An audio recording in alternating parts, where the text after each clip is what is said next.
Hello friends, आप सभी लोगों का हमारे चैनल में स्वागत है। मैं लेकर के आया हूँ यूपी टेट 2016 सीडीपी यानी कि बाल विकास एवं शिक्षा मनोविज्ञान से पूछे गए प्रश्न। तो देरी ना करते हुए हमने वीडियो को स्टार्ट करते हैं। क्वेश्चन नंबर 1 है हमारा, एक परिस्थिति में अर्जित ज्ञान का दूसरी परिस्थिति में उपयोग कहलाता है। ऑप्शन ए सीखने की विधियाँ, ऑप्शन बी सीखने में पठार, ऑप्शन सी सीखने में स्थानांतरण, ऑप्शन डी सीखने में रुचि। तो इस प्रश्न का हमारा सही जवाब हो जाएगा सीखने में स्थानांतरण। Option C is right answer.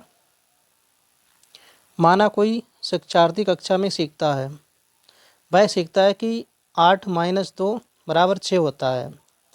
अब शिक्षार्थी घर जाकर फ्रिज में अगर 8 अंडे में से 2 अंडे निकाल कर ये समझ जाता है कि फ्रिज में अब 6 अंडे रह गए हैं, तो हम कह सकते हैं कि एक परिस्थिति में अर्जित ज्ञान का दूसरी परिस्थिति में उपयोग सीखने का स्थानांतरण कहलाता है। अगले प्रश्न पर पहुंचते हैं। अगला प्रश्न है, अनुभव द्वारा व्यवहार में परिवर्तन कहलाता है। ऑप्शन ए स्मृति, ऑप्शन बी सीखना, ऑप्शन सी प्रेरणा, ऑप्शन डी चिंतन।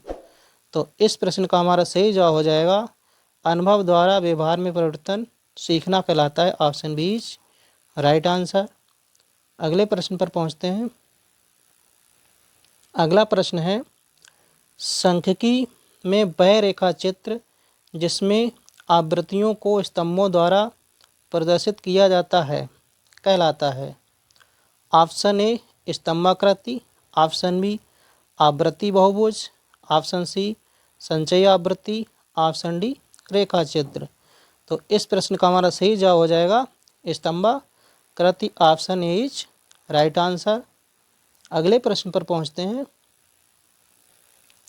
अगला प्रश्न है, विकास को किस अवस्था में वृद्धि का अधिकतम विकास होता है। ऑप्शन ए बाल्यावस्था, ऑप्शन बी किशोरावस्था, ऑप्शन सी शैशवावस्था, ऑप्शन डी प्रौढ़ावस्था। तो इस प्रश्न का हमारा सही जवाब हो जाएगा किशोरावस्था। Option B is right answer. 12 से 18 वर्ष तक की अवस्था को किशोरावस्था कहा जाता है। यह वह समय होता है जिसमें व्यक्ति बाल्यावस्था से परिपक्व की ओर उन्मुख होता है। किशोरावस्था के शारीरिक बदलाव का प्रभाव किशोर जीवन के बौद्धिक विकास पर पड़ता है। विकास की अवस्था में वृद्धि का अधिकतम विकास हो जाता है। अगले प्रश्न पर पहुंचते हैं। अगला प्रश्न है हमारा, शिशु का अधिकांश व्यवहार आधारित होता है। ऑप्शन ए मूल प्रवृत्ति पर, ऑप्शन बी नैतिकता पर, ऑप्शन सी वास्तविकता पर, ऑप्शन डी ध्यान। तो इस प्रश्न का हमारा सही जवाब हो जाएगा मूल प्रवृत्ति पर। Option A is right answer. शिशु का अधिकांश व्यवहार मूल प्रवृत्तियों पर आधारित होता है। शिशु के भविष्य के व्यवहार पर उसकी मूल प्रवृत्तियों का भी प्रभाव पड़ता है। अगले प्रश्न पर पहुंचते हैं। अगला प्रश्न है, अंतर्दृष्टि यानी कि सूझ द्वारा सीखने के सिद्धांत में कोहलर ने प्रयोग किया था। ऑप्शन ए कुत्ते पर, ऑप्शन बी वनमानुषों पर, ऑप्शन सी बिल्ली पर, ऑप्शन डी चूहों पर। तो इस प्रश्न का हमारा सही जवाब हो जाएगा वनमानुषों पर। Option B is right answer. सूझ या अंतर्दृष्टि सिद्धांत का प्रतिपादन गेस्टाल्ट मनोवैज्ञानिकों द्वारा किया गया था। इसमें कोहलर ने अपने प्रयोग सुल्तान नामक एक वनमानुष पर किए थे। अगले प्रश्न पर पहुंचते हैं।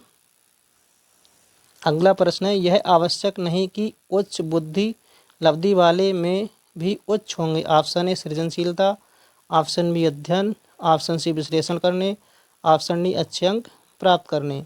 तो इस प्रश्न का हमारा सही जवाब हो जाएगा सृजनशीलता। Option A is right answer. अगले प्रश्न पर पहुंचते हैं। ध्यान को केंद्रित करने की आंतरिक दशा है। ऑप्शन ए अवधि, ऑप्शन बी नवीनता, ऑप्शन सी रुचि, ऑप्शन डी आकार। तो इस प्रश्न का हमारा सही जवाब हो जाएगा रुचि। ध्यान को केंद्रित करने की आंतरिक दशा है। Option C is right answer. अगले प्रश्न पर पहुंचते हैं। अगला प्रश्न है, निम्न में से किस विधि का उपयोग स्मृति के मापन के लिए नहीं किया जाता है?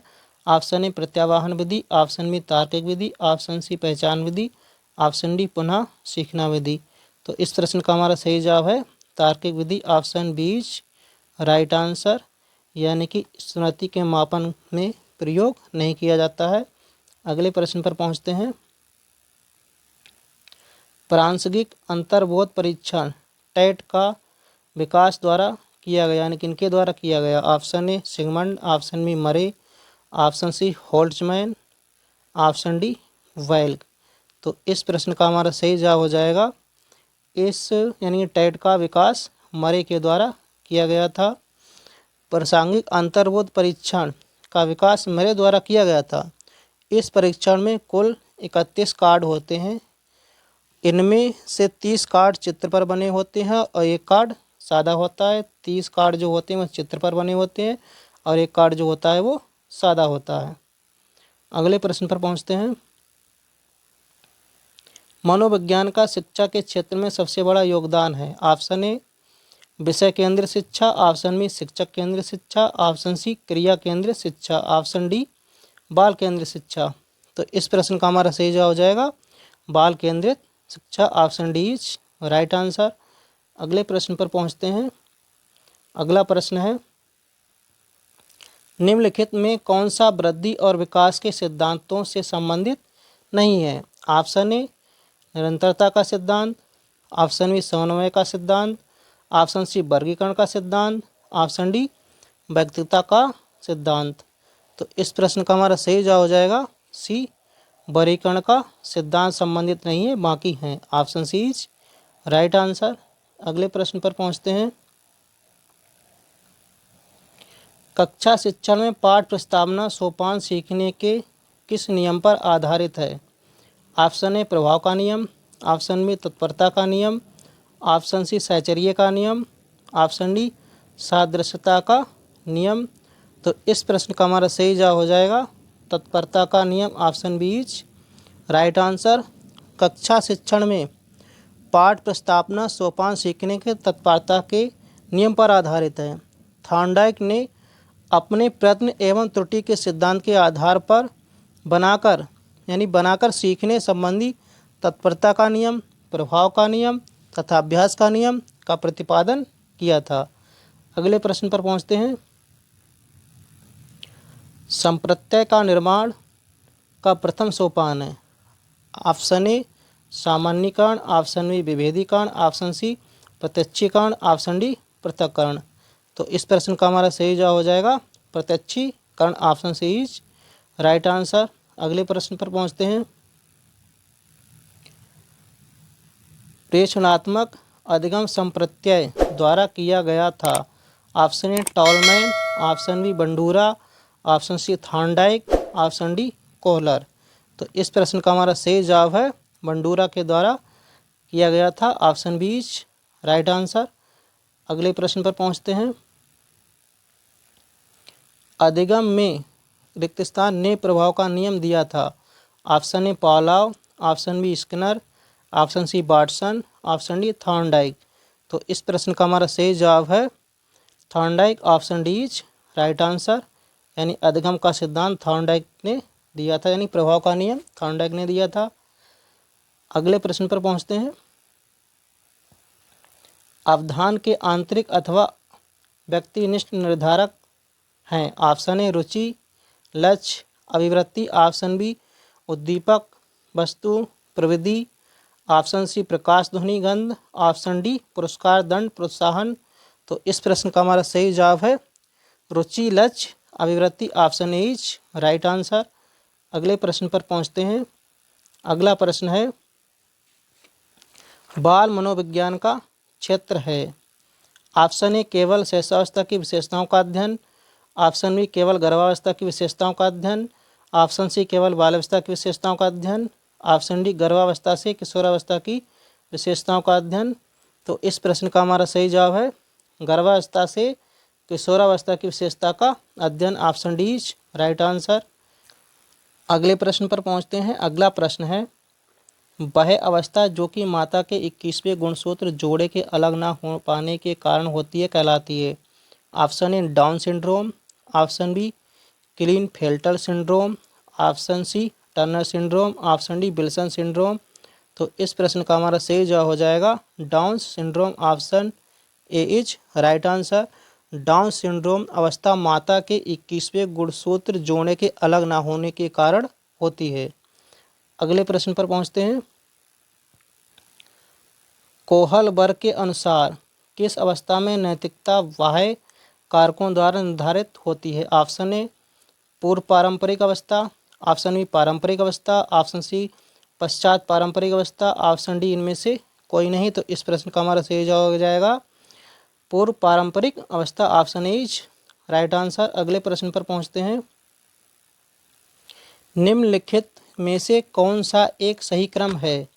ऑप्शन ए अंडाणु शुक्राणु ब्लास्टोसिस्ट युग्मनज, ऑप्शन बी ब्लास्टोसिस्ट अंडाणु शुक्राणु युग्मनज, ऑप्शन सी ब्लास्टोसिस्ट युग्मनज अंडाणु शुक्राणु, ऑप्शन डी अंडाणु शुक्राणु युग्मनज ब्लास्टोसिस्ट। तो इस प्रश्न का हमारा सही जवाब हो जाएगा ऑप्शन डी यानी कि अंडाणु शुक्राणु युग्मनज ब्लास्टोसिस्ट। अगले प्रश्न पर पहुंचते हैं। अगला प्रश्न है अंतर्मुखी, बहिर्मुखी तथा उभयमुखी व्यक्तित्व का वर्गीकरण द्वारा किया गया है। Option A Kretschmer, option B Jung, option C Sheldon, option D स्फ्रेजर।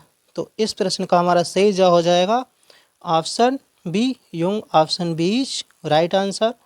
अगले प्रश्न पर पहुंचते हैं।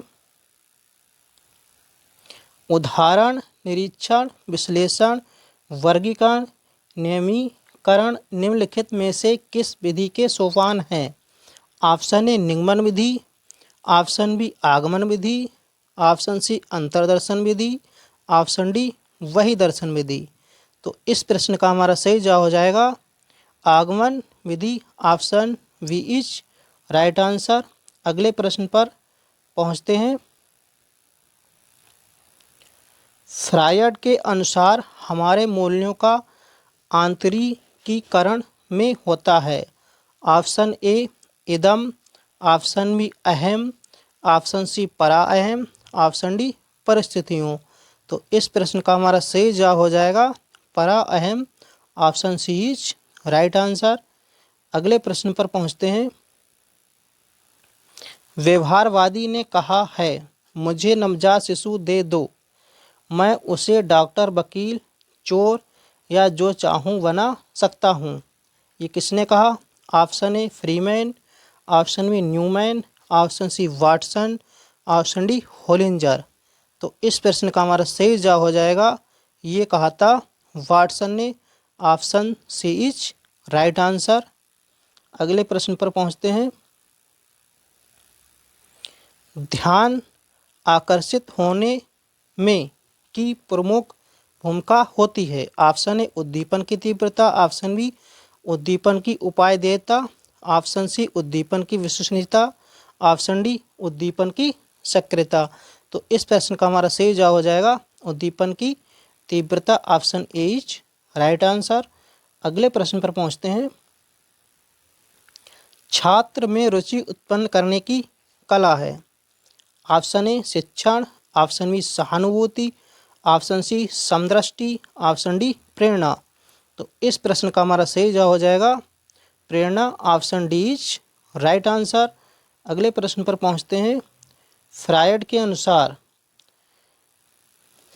अनुसार ऑप्शन ए ग्रहण किए या सीखे हुए तथ्यों को धारण करने या पुनः स्मरण करने की असफलता को विस्मरण कहते हैं। ऑप्शन बी विस्मरण का अर्थ है किसी समय प्रयत्न करने पर भी किसी पूर्व अनुभव का स्मरण करने या पहले की सीखी हुई किसी क्रिया को करने की असफलता।